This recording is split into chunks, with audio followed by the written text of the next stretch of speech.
Grupo Fórmula presenta.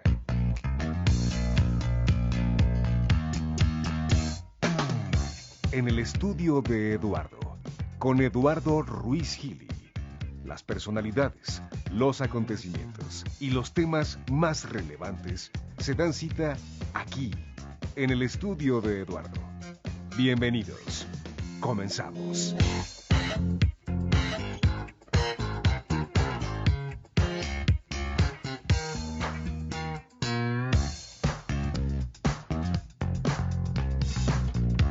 ¿Qué tal? Muy buenas noches, espero que estén pasando un sábado muy agradable. Bienvenidos a mi estudio. Yo soy Eduardo Ruiz Gili, aquí en Grupo Fórmula, radio, televisión, internet y redes sociales. La pandemia nos ha afectado y a cada persona la afecta de una manera diferente y particular. Personalmente, a mí yo siento que me ha afectado poco. He seguido trabajando desde el día que dejé de ir al estudio en Fórmula o al estudio en Televisión Azteca. Yo sigo haciendo mis programas día tras día, sigo escribiendo mi columna día tras día. O sea, en ese sentido mi rutina no cambió. Tal vez hubiera sido otro cuento si yo dependiera de estar saliendo, organizando eventos. Imagínense si yo fuera restaurantero, quién sabe cómo hubiera ido. O si yo organizara eventos artísticos, mundo del espectáculo, quién sabe cómo me hubiera ido, capaz de que no me hubiera ido muy bien y estaré yo, pues, muy enojado. Entonces, a mí me ha ido bien. No extraño tanto las salidas porque mi vida social es bastante limitada. Ya, como le digo a la gente, ya tuve toda la vida social para mí, para varias generaciones venideras. Mi invitado esta noche es una persona que estimo, admiro mucho. Se ha hecho él un nicho y se ha hecho de un nombre por sí solo dentro, pues, de diferentes áreas, pero más que nada ha sido un gran promotor del mundo del espectáculo y también ha escrito libros muy interesantes. Su libro más reciente, El Umbral, Bitácora de mi autoexilio. Es un libro en donde Luis de Llano Macedo nos narra cuál ha sido su experiencia en esta pandemia, que cuidado, aún no termina y las nuevas variantes, entre ellas la Delta, están bien bravas. Mi queridísimo Luis, ¿cómo estás? Buenas noches. Antes que nada, muy buenas noches, Eduardo. Muchas gracias por tu tiempo. Me da mucho gusto verte y verte también y con esa actitud de salir adelante como siempre has tenido, ¿no? Yo creo Pues que no a hay de todos otra. eso, no, pues es que imagínate estar todo el tiempo guardados, pues tienes que estar creativo. Y es una de las cosas que las que quiero platicar contigo porque la mejor forma es seguir adelante y reinventarte y cambiar. Así como tú estás reinventando tu programa y cambiando tu formato, de eso se trata la vida, de ser diferente, no de cambiar todo el tiempo. Tu libro me encanta porque vas narrando cómo tú empiezas el 15 de marzo de 2020 y curiosamente el 19 de marzo de 2020, porque el 15 de marzo, si no me equivoco, fue un domingo y el 19 de marzo, creo que fue un jueves, fue la última vez que fui a Grupo Fórmula porque pues la pandemia. Pero entonces me llamó mucho la atención que las coincidencias de fechas, pero lo que me llama mucho la atención es como al principio narras temor, horror, desesperación ante el hecho de tener que encerrarte, de guardarte, de cuidarte. Platícanos todo ese fenómeno, todo ese cúmulo de sensaciones que sentiste. Bueno, mira, yo por muchos años, tú sabes que trabajé en Televisa como productor, director, mil cosas, ¿Sí? y hace 3 años me jubilé, después de 45 años de estar ahí haciendo de todo, ¿para qué te lo menciono? Y entonces puse una pequeña oficina de producción, de creatividad, de contenidos, y pues he estado haciendo varias adaptaciones para series y para programas. Pero de repente me dio por escribir pues libros ya un poquito más serios, ¿no?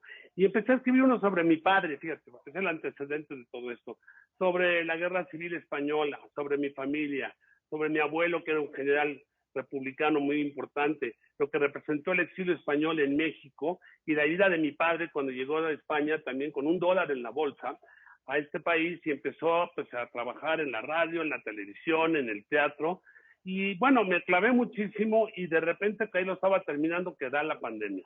Entonces me fui a refugiar a un departamento que tengo allá en una playa con mi mujer y mis hijas y dije, voy a revisar este libro y lo volví a revisar todo y no me gustó y lo volví a escribir. Entonces al volverlo a escribir me doy cuenta de que, ok, ya lo acomodé como quiera, mejor lo publico en noviembre o diciembre, porque pues ahorita las cosas están muy diferentes. Entonces decidí que era el momento de cambiar el rumbo de mi forma y mi estilo de escribir. Entonces decido abordar el tema de la pandemia, pero desde una perspectiva más íntima, ¿no? Y reinventarme muy personal, lo más. Tu libro es muy personal, sí. Pues sí, porque es muy, aparte de la forma, la parte espiritual de mí mismo, ¿no? De repente es un momento que yo me redescubro y deja de ser el productor de televisión, que hace. Eso es pura ficción.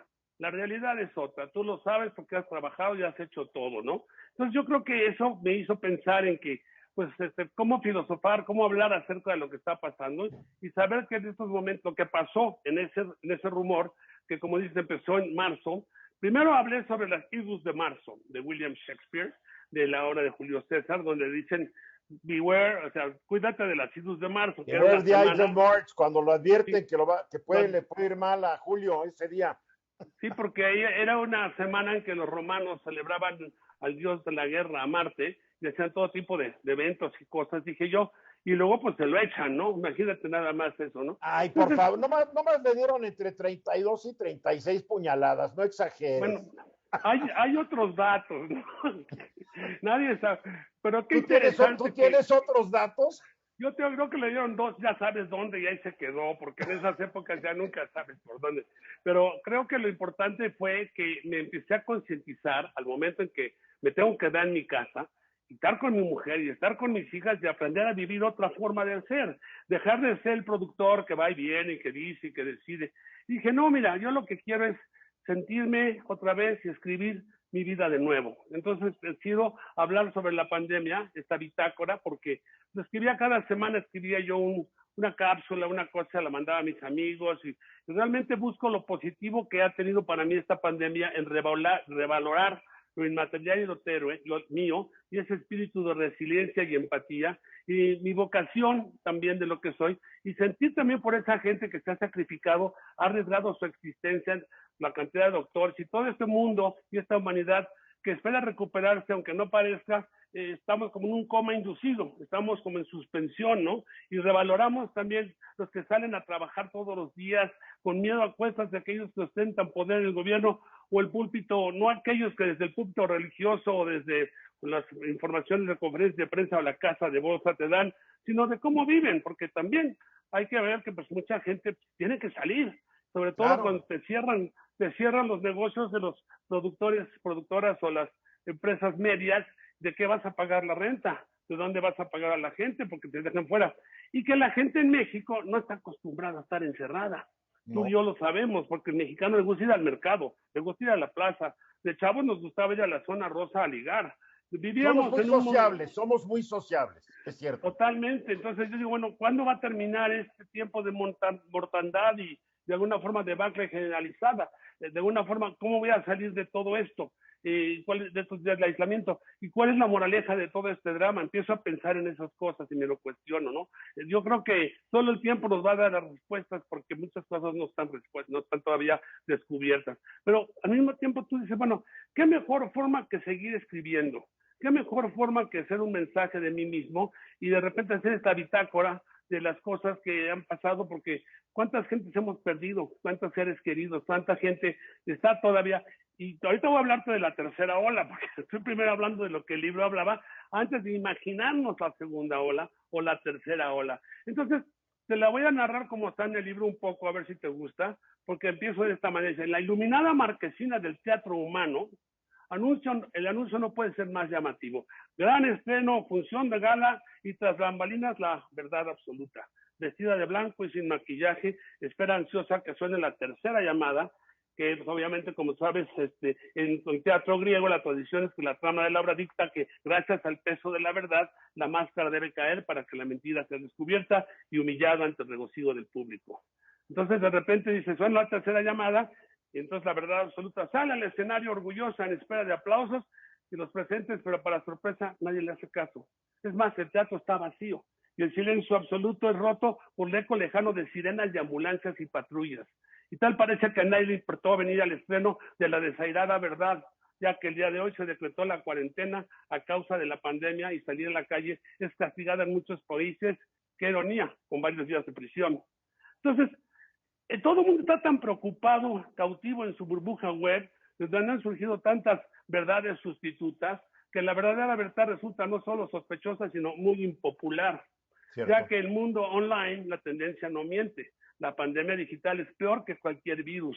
Como diría el actor Ramón de Campoamor, nada es verdad ni es mentira, todo es según el cristal del color del cristal con que se mira.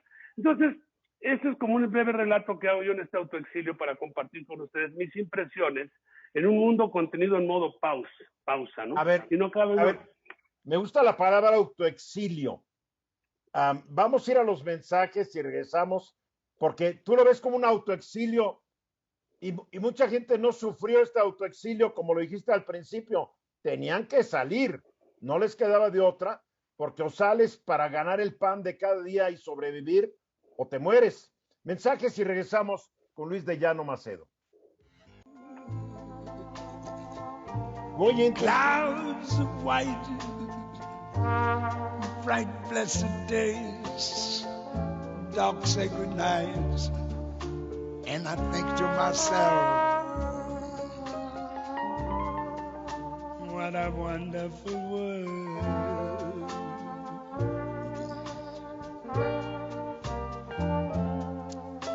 The colors of the rainbow, so pretty in the skies, also on the faces of people going by. I see friends shaking hands, saying, how do you do? My old favorite tunes going back with, oh yeah, my hello, rap, what? Them to get on it down.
Estamos aquí de regreso con Luis de Llano Macedo. Lean su libro, está muy, no quiero decir divertido.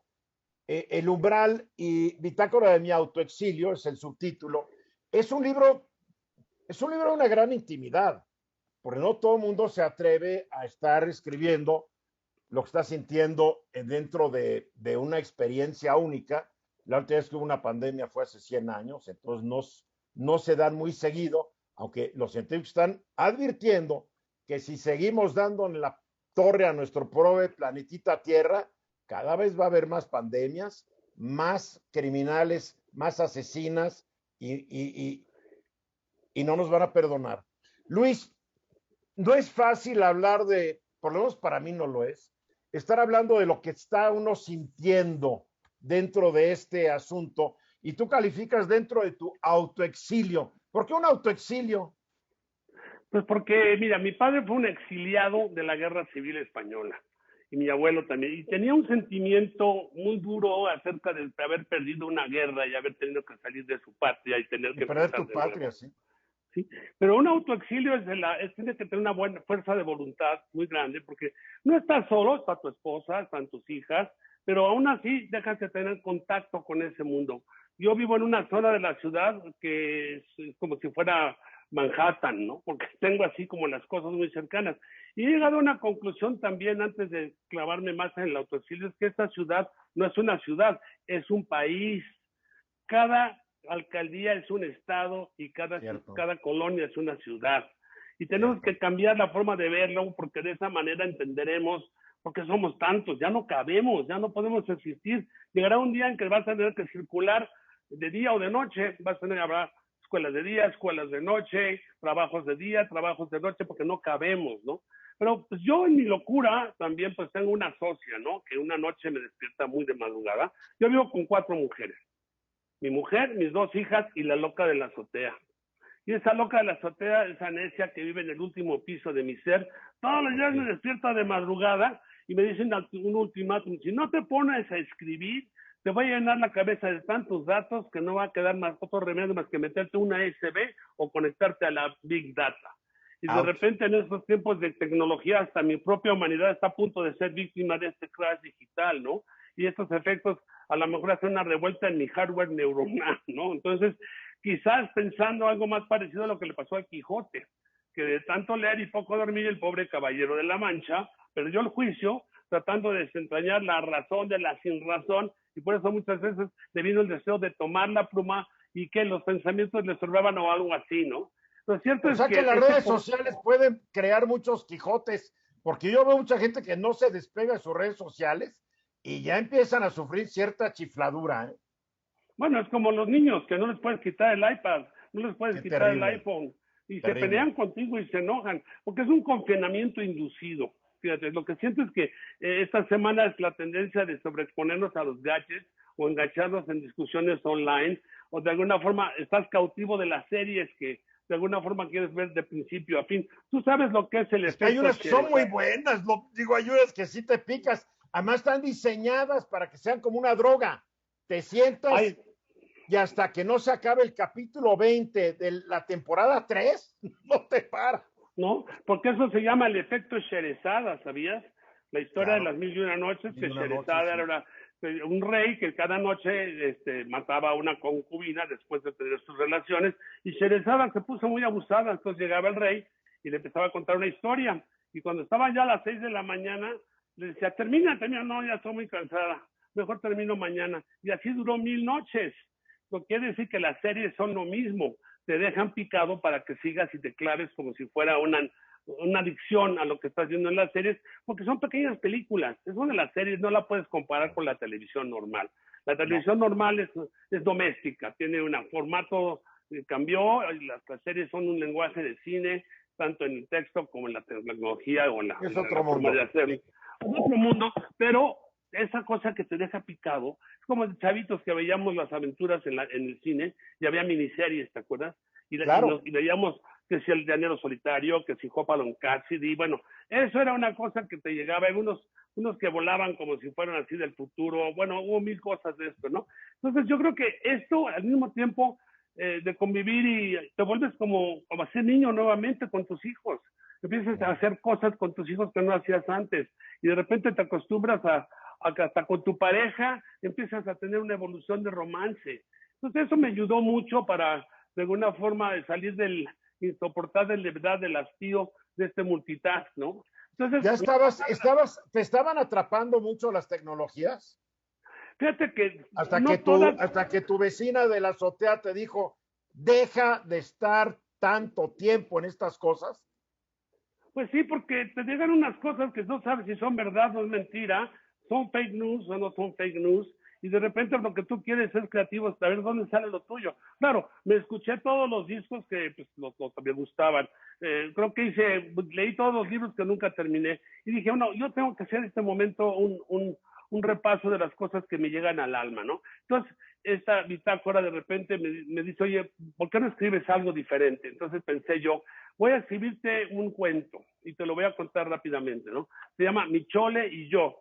Paradigma, la locura y la sabiduría que comparte un grado de luminosidad. Entonces digo, hace unos días o unos meses ya, caminando hacia mi oficina en el parque de enfrente de mi casa, vi que había un anciano sentado en una banca cantando, y dije, pues eso no tiene nada de raro. Lo que pasa es que este señor ya grande, estaba cantando muy bien vestido, en un absoluto inglés perfecto. Eso me encanta. Cuando lo leí aquí me encantó. Dije, qué buena puntada te echaste. A ver si Pues es la verdad. Esto está cantando una canción de los Beatles y ya se no está pidiendo lana ni tiene su sombrero puesto ahí.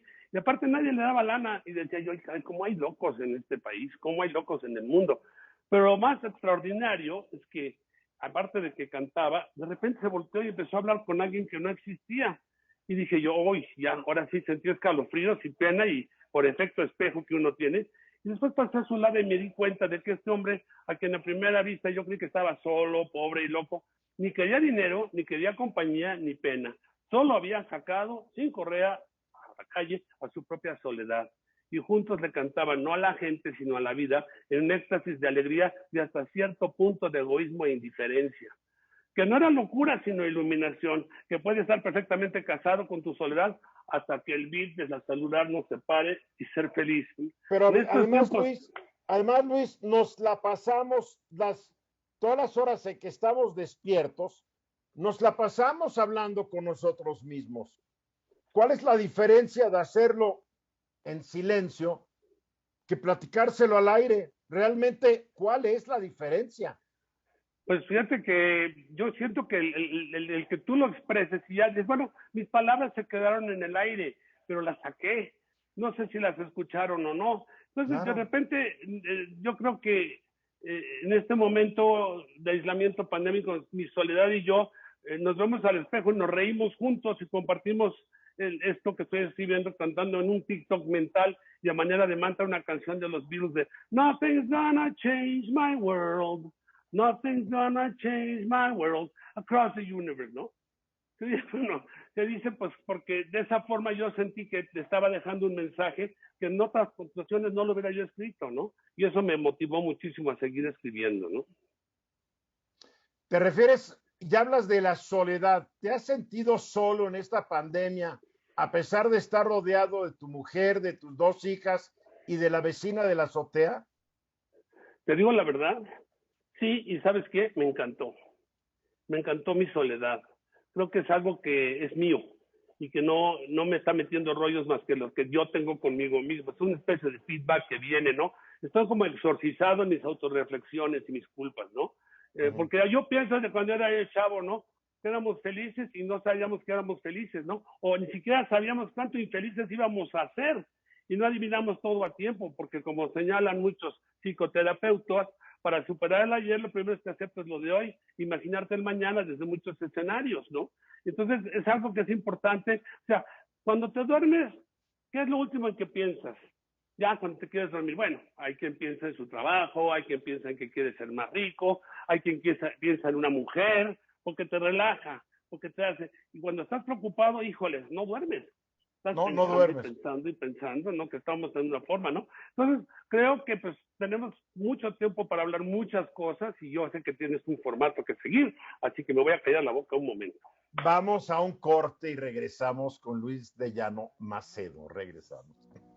The trouble I've seen, nobody knows my sorrow.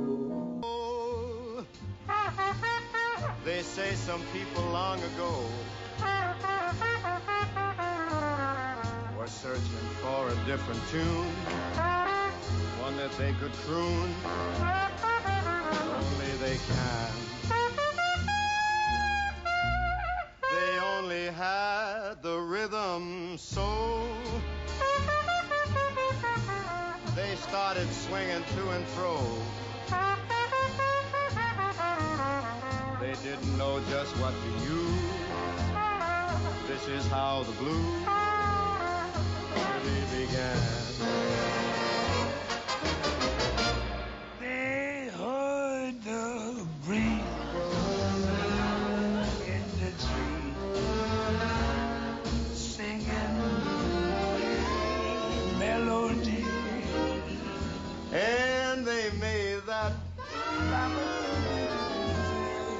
the start of the blues. Yes, and here's another thing, Daddy. What's that? And from the jail, they came away of a downhearted friend. Oh, she was a frantic chick. And they played that. They played it as part of the blues. Estoy aquí de regreso con Luis de Llano Macedo. Lean su libro. Hace rato fuera del aire me decía, es que la gente no lee, y es cierto, la gente no lee.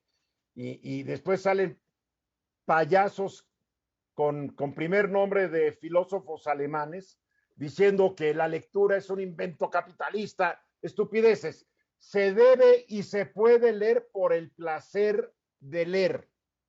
No toda la lectura tiene que ser para aprender, porque hasta el placer de leer deja un aprendizaje. Eso no lo sabe ese mequetrefe que trabaja ahí en la Secretaría de Educación Pública. Pero en fin, Luis de Llano Macedo, El umbral, bitácora de mi autoexilio, está narrando en este libro sus experiencias desde el 15 de marzo del año pasado hasta la fecha en que lo acabo de escribir, en la pandemia. Hablábamos de la soledad y tú dijiste algo muy interesante, que te encanta la soledad, pero no todo mundo puede vivir solo o puede hacerse de la idea que la soledad puede ser un gran acompañante. Yo mi soledad, yo puedo estar rodeado de gente y estar en una soledad, porque los vas eliminando del presente y te metes en tu mundo interior. Y como que la gente le da miedo este concepto de la soledad, y hay gente que dice que yo no puedo estar solo, y tal vez por eso caen en la trampa de todas las redes sociales, etcétera, etcétera, que te estaban atrapando a ti al principio de la pandemia, Luis. Pues es que tienen miedo de repente desconectarse de un mundo en el que quizás no trascienden. A mí me gusta la soledad porque cuando estoy en grupo no quiero llevar la voz cantante ya de todas las conversaciones, no quiero ser la estrella del show. Hay un momento en la vida en que dices, da un paso a un lado, da un paso atrás, retírate y escucha, claro. Porque el que habla mucho es que no escucha bien. Yo de repente sé que yo de repente le explico algo a alguien y no lo entienden y entonces ya en ese momento pasaste al segundo plano y no escuchan porque pues, no saben leer, porque leer para mí es un hábito que es, caray, es como una serie, cuando te clavas a leer, pero mucha gente se pierde al tercer párrafo, al cuarto párrafo, si no lo entiendo lo ignora, y hay cosas que realmente te ponen, esto de mi padre que te mencioné, de verdad que lo investigué muy bien porque lo volví novela casi, ¿no? La guerra civil, y ver a mi abuelo que está de repente en la lucha y cómo pierde la guerra y lo traicionan en Barcelona, y cómo llega mi padre con $1 en la bolsa a Mobile, Alabama, se baja del barco y consigue un bolero que resulta ser un refugiado andaluz que lo lleva a un club de refugiados y llega a México, fíjate qué historia, y eso es para que la pienses, a buscar un tío que era barítono, que tenía un teatro, casado con una triple, que era la única razón por la que vinieron a México. Y se baja del tren y llega al teatro y le toca a la señora Luisito, ay, qué lástima, ay, pues tu tío se murió hace 3 semanas y nos habíamos divorciado hace 2 años, pero pasa, y lo mandan a vivir arriba a un cuarto y en la noche lo tratan de matar. Resulta que la señora era Esperanza Iris y era el teatro de la ciudad. Dice mi papá que se queden con su teatro. Y entonces ahí empieza mi padre a salir y empieza a trabajar en una funeraria, porque era medio abogado, había estudiado leyes, a convencer a los familiares de que embalsamaran a los muertos, porque en esa época no se acostumbraba. Y de ahí se brinca, se vuelve guía de turistas, y luego cae en una agencia de publicidad y empieza en la radio. Y de la radio empieza en la XQ y escribe El Monje Loco. Tú sabes que digo, papá, me acuerdo de ese programa, yo me acuerdo de ese programa. No, yo lloraba cuando lo ponían, porque la verdad es que lo escribía también. Digo, ¿dónde agarrabas? Después de todo, de Edgar Allan Poe. El Monje Loco, así lo anunciaban y estabas con tu nadie radio sabe, y decías, nadie supo la verdadera historia. Y ahí se va a Nueva York, empieza a trabajar en la televisión en Nueva York, y fue don Emilio, arranca el Canal 2 y no tiene gente, entonces se para fuera de Avenida Chapultepec a reclutar. A ver, tú, camarógrafo, tú, operador de audio, y empieza la televisión, y no tiene actores. Entonces se va a los teatros de exiliados españoles y contrata a una tal Guilmain, o un tal Garaza, o un tal, ya sabes, y empiezan a hacer teleteatros. ¡Wow! Digo, qué historia, papá. Eso es el éxito. Dice, no, lo importante del éxito no es tenerlo, es ir a buscarlo. La aventura de ir a buscarlo. Y eso es, la aventura de ver un libro es maravillosa, porque entonces usted dice, oye, ¿qué aventura estoy leyendo más maravillosa? ¿En qué va a terminar? Porque ya que llegas al éxito, ya que llegas a la gloria, te corrompes. aunque no lo creas, porque empiezas a querer más o porque ya no te dio suficiente, y esa es la historia de mucha gente también, ¿no? Ahora, estás hablando ya con una persona que ya tiene una vida hecha, una vida recorrida, y ya tienes la sabiduría que te dan los años. Porque yo me acuerdo hace algunos años, tú y yo y todos, que íbamos a pensar así, Luis, por favor. No, pues en esas épocas, bueno, ahorita estoy haciendo un libro, aunque no lo creas, el 11 de septiembre se celebran los 50 años de Sí, Avándaro. caray, ¿Qué tengo que 50 hacer? años. ¿Qué hacía yo? A decir la gente, ese era un loco que hizo Avándaro, ¿cómo se te ocurre que vas a hacer un libro sobre la República Española o sobre lo que está sucediendo en este momento de pandemia? ¡Wow! La aventura de Avándaro te la voy a dar, la vas a leer así, oye, qué bruto, qué aventura, porque aparte que se fue satanizado toda la música y los periódicos nos hicieron pedazos, cuando lo leas vas a decir, caray, pues sí, qué libertad, gracias a Avándaro, pues hay esto y hay esto y hay esto, y la mujer se liberó, y pasó, fue una aventura increíble, ¿no? Entonces, eso es lo que me motiva. Es un gran evento, pero como no hubo muertos, porque en este país, No. para que un evento trascienda, tiene que haber muertos y tiene que haber un malo de la película, que generalmente es el gobierno. Yo creo que Avándaro es un hito cultural de una gran importancia que la gente no se la ha dado porque creamos falsos sucesos en este país. Pues Entonces, sí, tenemos que crear sucesos para sentirnos, no sé de qué manera, pero Avándaro fue un suceso, fue un hito histórico. Y como tú lo dijiste, fue un cambio, es donde nuestra generación dijo, queremos cambiar las cosas. Pero fíjate, Avándaro fue la primera reunión de más de 250,000 chavos por razones no políticas. Correcto. Donde no hubo un herido, un asalto, una violación, una pelea, o no sé qué. ¿Cómo pasó que se juntaron tantas clases sociales? ¿Por qué? Porque llovía, porque se volvieron todos enlodados, se volvieron lo mismo. Horrible, horrible. No, y luego, pues obviamente el gobierno, pues en un momento dado, las buenas noticias no venden. Yo cometí un error en Avándaro. En lugar de invitar a la página de Nota Roja o la primera sección, invité pura gente de espectáculos, y obviamente cuando regresé, me agarra mi papá y el señor Emilio Azcárraga mismo y me dicen, ¿qué hiciste, hijo mío? ¿Ya viste los encabezados? Orgía de drogas, de no sé qué, no sé cuánto. No, pues no fue ninguna orgía de nada. Llovía, hicimos. Pero es lo que tú dices, ¿no? Que el evento en sí es lo que cuenta. Que nosotros hayamos una generación que lo tuvo, qué bruto, es la primera vez que se hacía en México una cosa así. Y sigue trascendiendo todavía. Y este libro te lo voy a dedicar con mucho gusto cuando lo tengas. Gracias. Vas a ver cómo se hizo, con quién se hizo y lo que pasó. Porque no hubo una encuerada, hubo muchas. Y ¡Claro! muchos encuerados. Y se Claro que fumaron sí. todo. Porque en esos tiempos, ¿quién iba a pensar que antes te agarraban en la calle y te castigaban por fumar adentro y ahora te castigan por hacer una fiesta afuera? Entonces todo el mundo Oye, fuma ¿y afuera. quién iba a pensar que 50 años después el país sigue tan cerrado ante tantas cosas? Pues Donde es hay que hay grupos de un conservadurismo que usan toda su influencia para seguir frenando la libertad del ser humano a elegir lo que quiera y hacer lo que se le antoje mientras no daña a un tercero. Pues mira, estas son cosas que tú has discutido más que yo en ese sentido, pero yo creo que tenemos un futuro, que tenemos que luchar por nuestro futuro, tenemos que luchar por nuestra libertad, no demostrar ni de hacer marchas y hacer desastres y medio, es un absurdo, eso siempre está manipulado, ¿no? La historia política de México ya está escrita, lo único que cambia es el reparto. Entonces yo con esa filosofía con el productor digo, oye, pero ¿y la historia qué? No la historia de México, la historia de la novela que estamos viviendo. Porque pues obviamente ahorita estamos saturados de información de estas notas que nada más hacen que alarmarnos y cuidarnos, ¿no? Pues todos los días ahora estamos con los de la tercera ola, que la verdad la gente pues como ya no se la cree, porque ha habido tanta mentira que no se la cree nada. ¿Te acuerdas un cometa que estuvo allá por los 60, se llama el Cojutec? Sí, claro. Decía las últimas noticias, el Cojutec cambia el clima. Nunca se me va a olvidar, ¿no? Entonces, todas esas, por ejemplo, para mí el Twitter es como los encabezados de tu vida. Vive de encabezados, ¿no? Yo creo que ahí el encabezado es donde de alguna forma tú dices tu frase y si funciona bien, funciona, y si no funciona, pues te la inventas otra vez. Sabiduría al instante en 140 caracteres. Eso es el Twitter. Así es.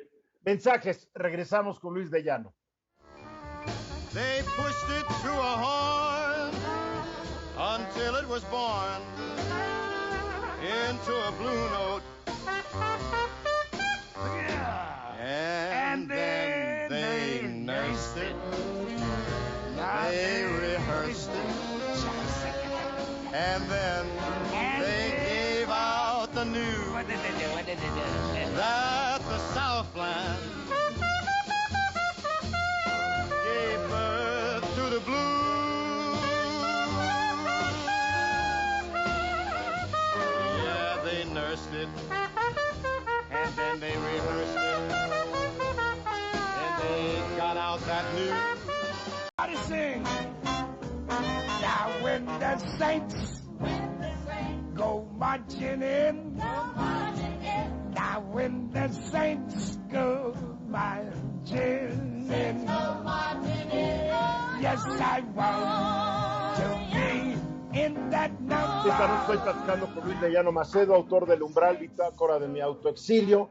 Estamos hablando más de él que del libro, porque yo creo que al conocer el autor uno se interesa más por el libro, es mi teoría, ¿no?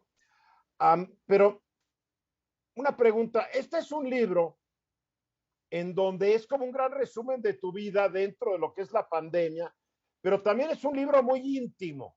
Yo siempre he dicho, a mí me han dicho, ¿por qué no escribes tus memorias? Número uno, digo, ¿a quién le interesa? Número dos, porque yo no soy bueno para compartir mis emociones.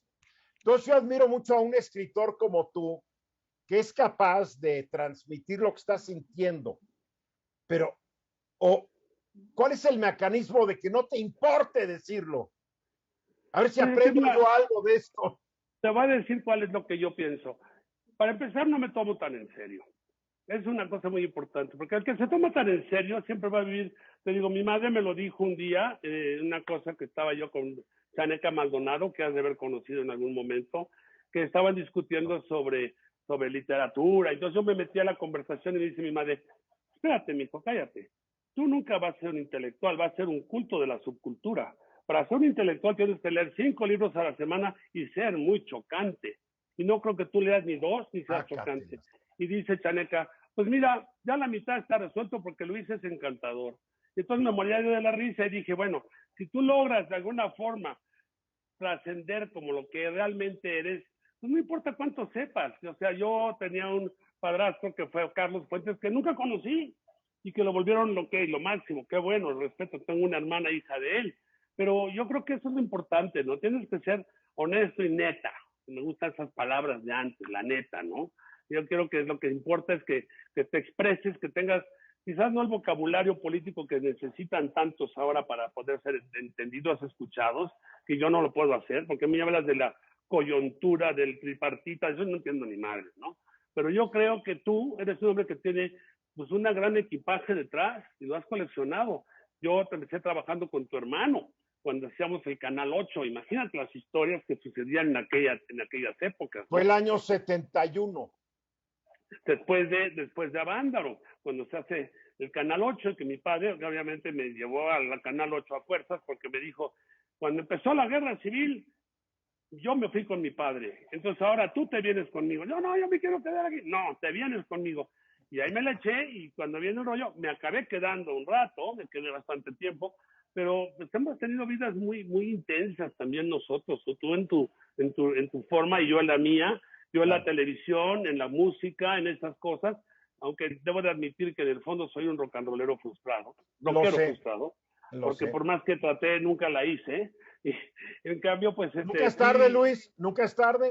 No, tengo un tololoche que de repente saco y toco en las fiestas, ya cuando empiezo, pues ya no voy a fiestas, o sea, ya no, estamos tan en cuidado que ya ni voy a comer, ni voy a fiestas, ni voy a reuniones, ni voy a conciertos. Y al principio de la plática decías de que cómo le ha pegado esto a la industria del entretenimiento. Dijo, es espantoso, la cantidad de gentes que dependen de la música, no nada más los cantantes, los músicos, los roadies, los técnicos, los transportistas. Ha sido un año que nunca imaginamos iba a pasar en medio del espectáculo. No había teatros, no había cines. Va a haber, porque todo se tiene que volver en tu casa. Yo no lo creo. Tenemos que también podernos, de alguna forma, si nos cuidamos correctamente y seguimos el protocolo que nos piden, que tampoco nos piden tanto. Pero hay mucha gente que no cree, porque obviamente, ¿cómo va a creer si el mejor que puede dar el ejemplo no lo hace? Perdón que lo diga, ¿no? El No, sí ejemplo es es. importantísimo. Yo creo que esa es la clave, que si tiene el señor Biden ahorita, se está poniendo su cubrebocas, ok. El señor Trump no lo hacía porque era un superhombre. Y se lo volvió a poner ahorita Biden, ¿por qué? Por la variante. No, Y y estas otra variantes, vez, y otra vez, y aquí en México dicen que no pasa nada. Digo, qué señales, ¿no? bueno, es que en México realmente, pues, como tú sabes, las estrellas se hacen de plástico, a veces se hacen en un one-time hit, ¿no? Una vez tienen un hit existen. Las frases, los dichos.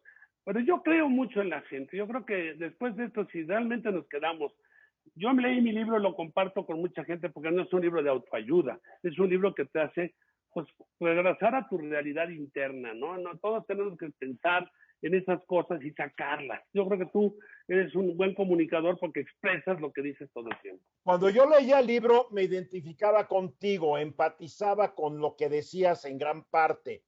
Y yo siento que tú escribiste esto cuando dice, empecé a escribir cada semana, se lo mandaba a mis amigos, estaba yo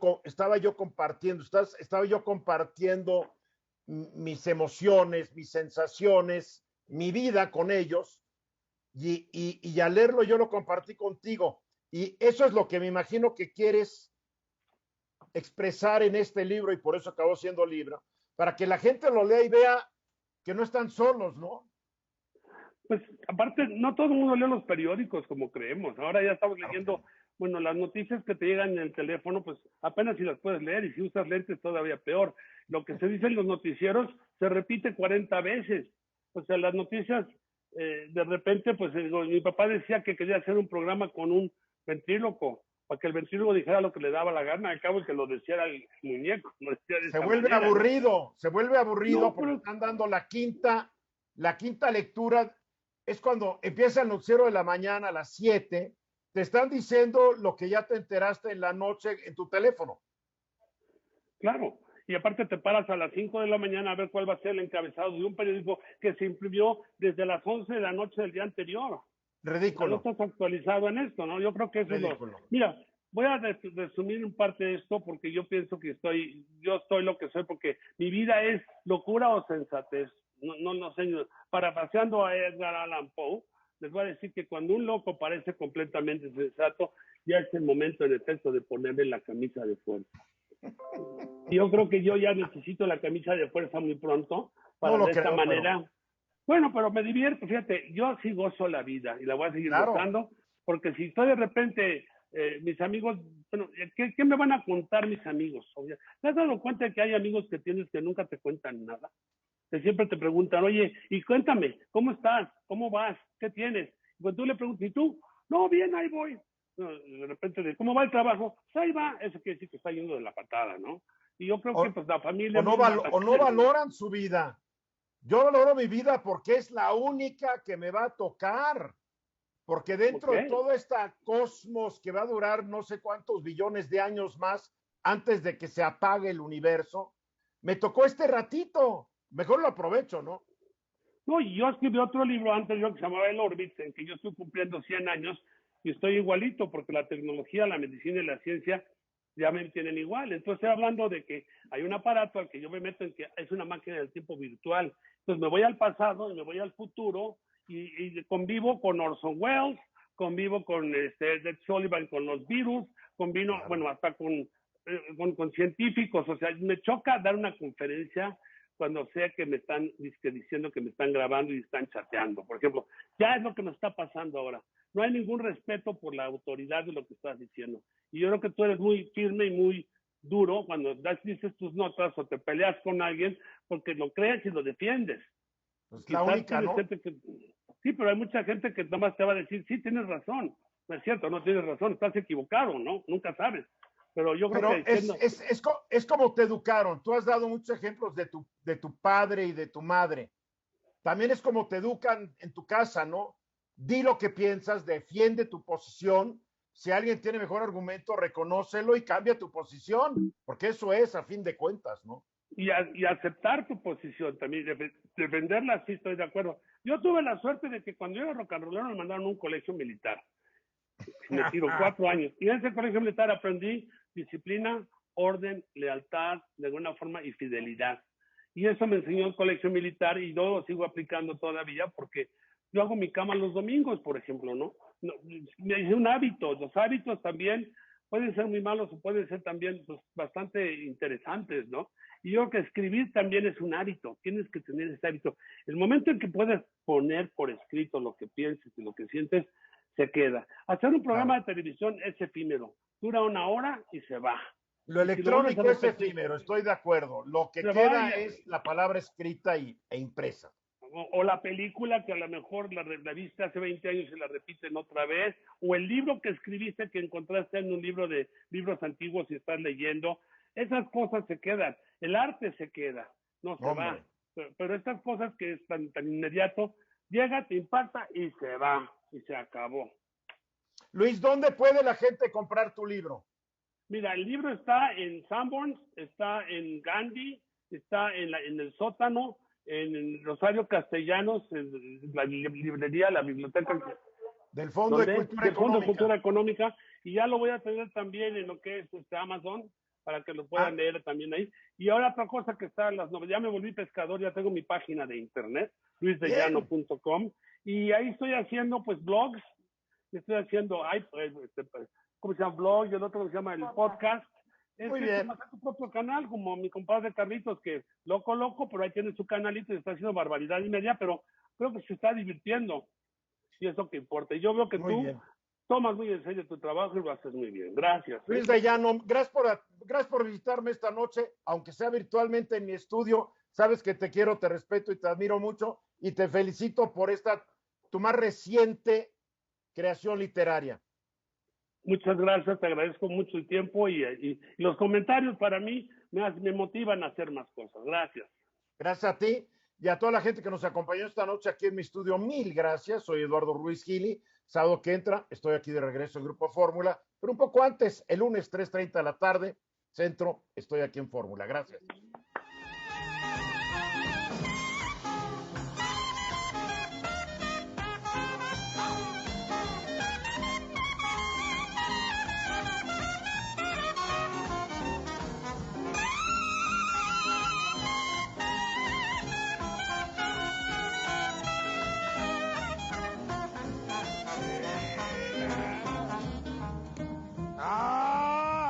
What a beautiful audience.